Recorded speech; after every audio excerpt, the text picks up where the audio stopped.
When the old black man sat down in the first-class seat, no one knew he was the owner of the airline. When the staff began yelling at him, they had no idea who they were dealing with. This was the beginning of something that would shake everyone. You won't believe what happened next. But let's start from the very beginning. Charles Hunter, an old black man dressed in casual but high-quality clothing, entered the first-class area of the airport with the confident yet unremarkable walk of someone accustomed to respect. His eyes, hidden behind dark sunglasses, carried the echoes of years of hard work and silence that preceded the moment when he finally felt he could afford more than just survival. His life had not been easy, full of compromises, betrayals, and constant obstacles, but at this moment he felt not just relief, but victory. A victory he had often had to hide. He wasn't the kind of person who shouted about his status. Quite the opposite. Over the decades, starting from the lowest levels, he had learned to keep his pride to himself. His wealth, his position, his success, these were things many would flaunt to stand out. But Charles had always preferred to blend in. He knew that when people noticed him, it was often not to help but to judge. He had always felt that way, and today was no exception. As he settled into his first-class seat, he felt at ease, as though at home. But no one around him knew who he truly was. To them, he was just an old black man sitting in this inappropriate seat. A few minutes later, as he got comfortable, the noise around him grew. A young man, dressed in an airport employee uniform, briskly walked up to his seat. His face showed signs of irritation, as if he had encountered something that didn't meet his expectations. Charles didn't even have time to look up before the young man spoke. "Excuse me, sir," he said, with a hint of arrogance in his voice, not even trying to hide his disdain. "This seat is for first-class passengers. You're in the wrong place." Charles lifted his eyes and looked at the man, but didn't say a word. His silence seemed to confuse the young man even more, so he continued, his irritation mounting. "I understand, but this is a mistake. You need to move to economy class, sir." Charles seemed unbothered and simply sat still, his face showing no sign of irritation or surprise. He knew how often he was underestimated and judged by appearances. He was used to it, but this time felt different. He was tired of being quiet in a world that always limited him. The young man, seeing no response, took a step back, but then, clearly deciding to escalate the situation, headed for security.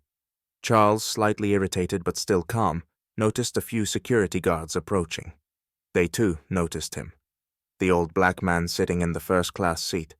Some shook their heads, some gave him a quick glance, and only then did it become clear that this was not just an awkward situation, but one where prejudice and systemic injustice were about to come to the forefront.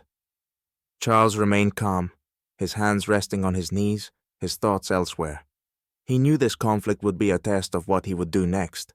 He had faced enough hard trials in life to know that in such moments, it was important not to give up. He wasn't going to stand up and leave. He was here to do what he needed to do. The guards approached, and one, older and more confident, stepped forward and said, "I'm asking you to stand up, sir. You need to leave this seat." The atmosphere around them immediately thickened. The air grew heavier, and everyone began gathering around, becoming witnesses to what was about to unfold. Charles stood slowly but firmly. He wasn't going to make any abrupt movements, because he knew how important it was to stay calm in such situations. However, his eyes, hidden behind the dark glasses, now carefully followed every step of the guards. He could feel his hands clenching, his breath growing heavier, but it wasn't fear. It was because he knew. Here, he needed to show something bigger than just sitting in the seat. The young guard, with unmistakable irritation, tried to push Charles aside, still unaware of who he was dealing with. He was too sure that the old man was there by mistake, and that his place was not in this seat. "Well, do you need help or will you leave on your own?" The guard sneered, tightening his lips. Charles sighed and removed his sunglasses, scanning the people around him. He knew that if he left now, it would be the beginning of something much bigger. He could simply leave in silence and let things be, but he was ready to take responsibility for this moment. He raised his hand and signaled that he was ready to speak. "You don't know who I am," he said calmly, but there was now a firm confidence in his voice. "I am the owner of this airline." The guard looked at him, clearly not understanding what he meant. He even smiled in confusion. It wasn't just bewilderment, it was the rejection of reality. "Oh, really?" he said sarcastically. "And where's the proof?"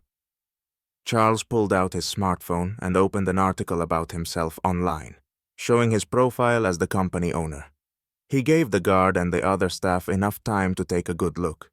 When they realized that this was indeed Charles Hunter, the founder and owner of the country's largest airline, their faces changed. This moment stunned not only them, but the surrounding passengers, who began to notice and turn their heads. A long silence hung in the air. The conversation with the staff was becoming more tense. Charles stood and watched as they began to panic. Their faces turned red from embarrassment, and one of the employees even tried to apologize, but his words sounded insincere. "Sorry, sir, he began, but Charles interrupted. "Don't apologize," he said calmly. "The problem isn't that. The problem is that you don't see people for who they really are. Your eyes only see what you want to see. You don't know anything about people, their lives, their struggles, or what's hidden behind their appearances." Everything grew quieter. Now Charles wasn't just speaking to them, but to every passenger standing around, watching. The words of the guards and their attitude were no longer just a reaction to a minor incident. They were a manifestation of deep systemic prejudice that ran deep within society. The senior guard, glancing at Charles several times, began to look confused. This moment was a turning point for him. When John loudly said that Charles had to leave the first-class seat, the confusion was evident on their faces as the elderly man didn't react immediately, just sighed as if this was all too familiar to him. But the tension in the air continued to rise. Charles seemed unwilling to leave, and with each passing moment, the situation became more uncomfortable. "I told you, you need to move to economy." John raised his voice. He looked at his colleagues nearby. One was ready to intervene, but first he wanted to see how the situation would unfold.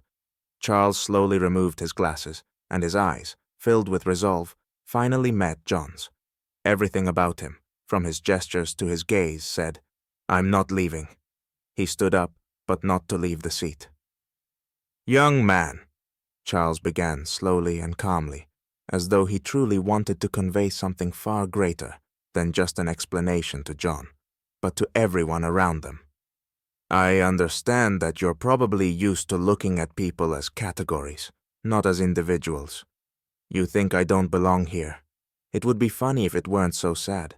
You probably only see what's convenient for you." John couldn't hide his confusion. He felt the situation slipping out of control, but his pride and internal confidence didn't allow him to back down. "You seem to think you know who I am," Charles continued, his voice growing firmer. "But you have no idea who is sitting in front of you. You didn't really see me. You see what you want to see.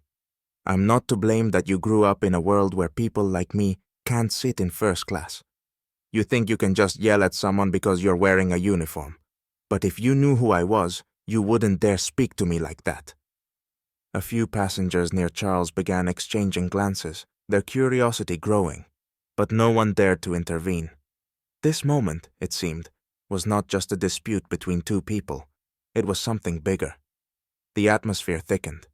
John tried to speak again, but his words caught in his throat. He felt small, like a child, and his confidence began to melt.